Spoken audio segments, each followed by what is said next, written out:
नमस्कार. बातम्या फार्मर कपच्यामध्ये आपल्या सर्वांचं हार्दिक स्वागत. बियाणं रुजलं आशेचे अंकुर फुटले. बीड तालुक्यातल्या काकडहिरा गावातील स्वामी समर्थ महिला शेतकरी गटाच्या सर्व सदस्यांनी एकत्रित येऊन एक वेगळाच उपक्रम राबवलाय. त्यांनी आधी बियाण्याची इर्जिक पद्धतीने उगवण चाचणी केली.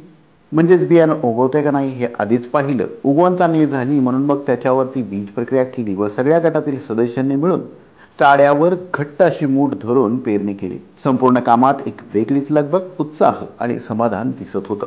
आता हे बियाणं चांगलं उगवेल, पीक चांगलं येईल याची सगळ्यांना आशा वाटते. हा फक्त शेतीचा नाही तर महिलांचा एकजुटीचा आणि गट शेतीचा वेगळाच आनंद आहे. शेतीत महिलांचं योगदान असं रोज दिसायला लागलं तर खरंच गट गावचा चेहरा बदलू शकतो. बियाणं चांगलं असेल तर पीक चांगलं येतं, पण मनं एकत्र आली तर भविष्य उज्ज्वल होतं, हे या गटातील सदस्यांनी दाखवून दिले. ही महत्त्वपूर्ण अशी माहिती आपल्यापर्यंत पाठवली होती बीड तालुका टीमने. बीड तालुका टीमचे खूप खूप आभार. या गटाला पुढील वाटचालीसाठी खूप खूप शुभेच्छा. इथेच थांबूयात. धन्यवाद.